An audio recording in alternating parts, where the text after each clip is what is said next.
عبداللہ ابن ابی سلول، تو اس کو وہ مدینے کا سردار بنانے جا رہے تھے، اور ایک ان کے لیے تاج بھی خریدا گیا تھا۔ تاج میں ایک کا خاص قسم کا موتی تھا،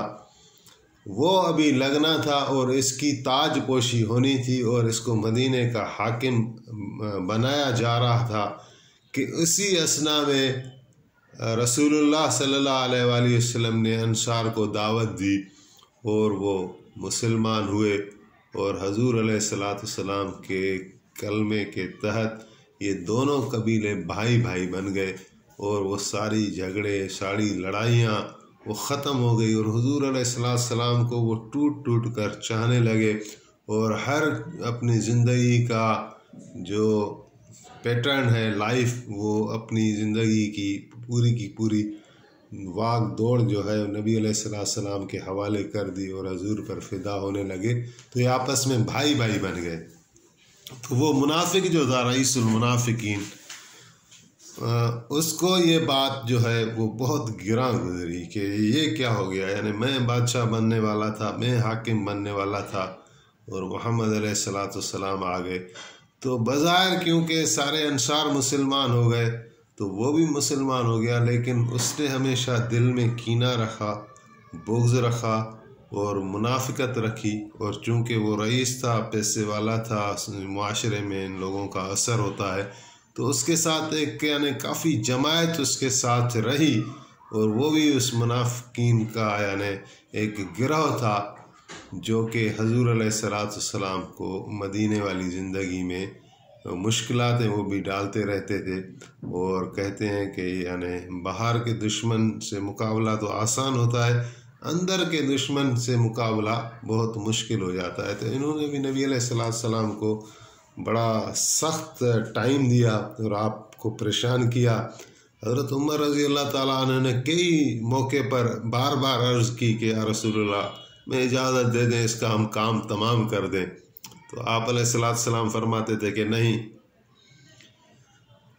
لوگ کیا کہیں گے کہ محمد اپنے بندوں کو قتل کرا رہا ہے۔ تو یہ منافقین ایسا سمجھیں کہ ایک ناسور ہے، ایک کینسر ہے، ابھی بھی سوسائٹی میں ہے، تو یہ یعنی ایک ایسا مرض ہے جو ایسی سرایت کر جاتا ہے کہ اس سے جان چھڑانا بہت مشکل ہے۔ یعنی بظاہر آپ کو کہتے ہیں ہم آپ میں سے ہیں، آپ کی مجلس میں بیٹھ جاتے ہیں، محفل میں بیٹھ جاتے ہیں، اور پھر وہ پیچھے آپ کی دشمنی کرتے ہیں۔ تو قرآن پاک میں بھی کافی ان کی آیات اور مثالیں ملتی ہیں۔ تو بات تھوڑی آگے نکل گئی، عرض یہ کرنا چاہتا تھا کہ سیرت نبی میں لکھا ہوا ہے کہ نبی کریم صلی اللہ علیہ وسلم اپنے ایک خچر پر سوار تھے، یہ منافق بیٹھا ہوا تھا عبداللہ ابن ابی سلول، تو اس حضور کے جو خچر سے یعنی چلنے کی وجہ سے وہاں مٹی اڑی اور اس کے جا کے منہ میں لگی، تو اس کو بڑا غصہ آیا، اور نبی علیہ السلام نے وہاں وائز کیا، تبلیغ کی، تو یہ کہنے لگا حضور کو کہ آپ یہ وائز وہ تبلیغ جو ہے وہ یعنی چل کر ہمارے پاس نہ کریں، ہم جب آئیں تو آپ ہمیں بتایا کریں۔ اور پھر اس نے مکے والوں کے ساتھ خط و کتابت کی، یا انہوں نے خط لکھا یا اس نے لکھا،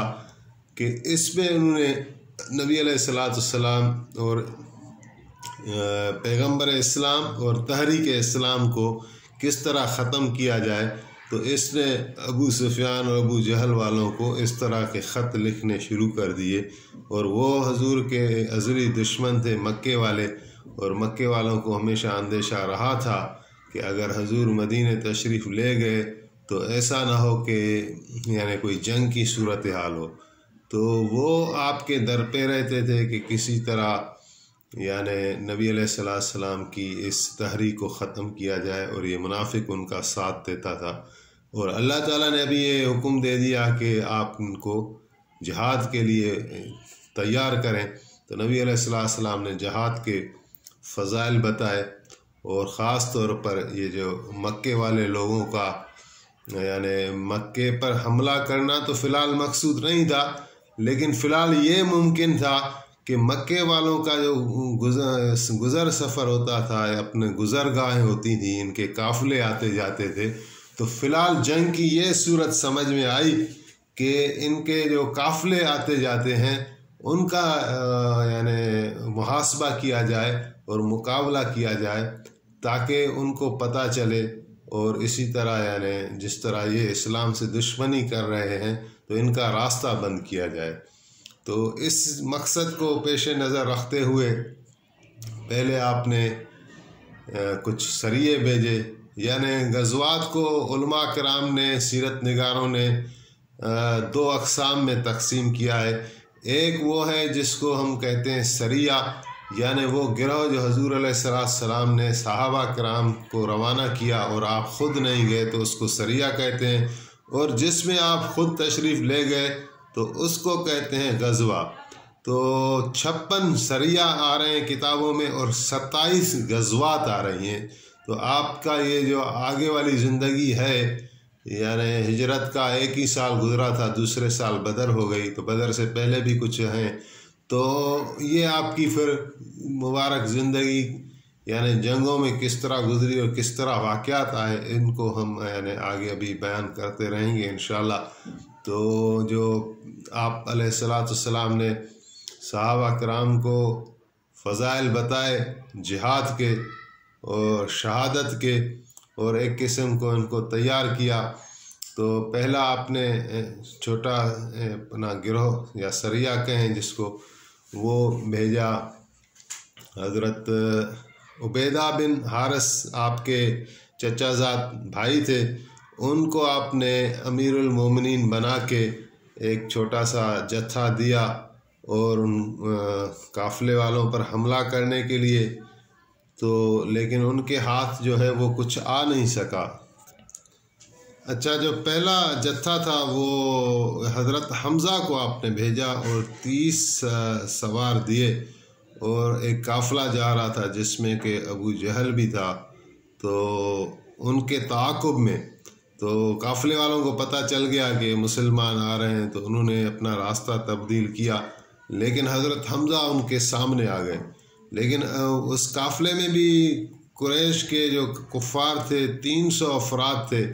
اور ابو جہل نے کہا کہ ہم ان سے جنگ کریں گے اگر یہ جنگ کرنے آئے ہیں۔ تو حضرت حمزہ نے بھی تیاری کی ہوئی تھی، لیکن وہاں جہاں یہ ان کا آمنا سامنا ہوا تو ایک شخص کا نام آیا مجد بن عمرو، وہ آ گئے اور اس نے کہا کہ میں یعنی آپ جنگ نہ کریں، اور جنگ یعنی کو صلح میں تبدیل کر دیا۔ تو حضرت حمزہ جو ہیں واپس آئے، اور نبی علیہ السلام کو جب پتہ چلا تو آپ نے فرمایا کہ مجد نے یہ اچھا کام کیا۔ اور دوسرا سریہ اس کا تھا عبیدہ بن حارث کو آپ نے کوئی 60 آدمی دیے، اور سعد بن ابی وقاص بھی ان کے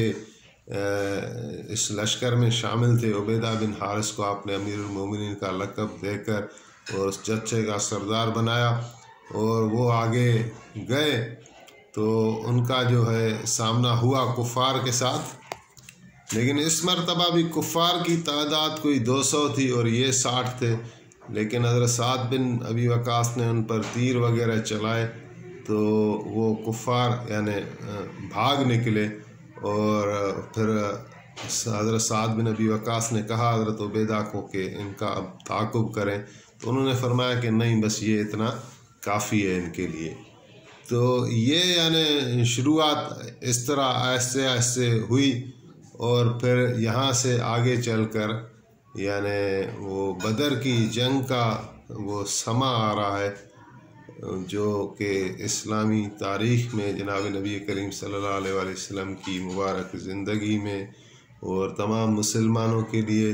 اس میں بہت سارے سبق ہیں، اور اس کو تفصیل کے ساتھ بیان کرنے کی ضرورت ہے، تو اس کو انشاءاللہ نیکسٹ اس میں ایپیسوڈ میں بیان کریں گے۔ اور بدر والی جنگ جو ہے وہ ظاہر ہے ایک قسط میں نہیں سما سکتی، تو 1-2 قسط جو بھی ان کی بنے، لیکن کوشش کی جائے گی کہ اس کو بھی تفصیل کے ساتھ بیان کیا جائے۔ تو اللہ تعالیٰ اس کی ہمیں توفیق دے، آمین۔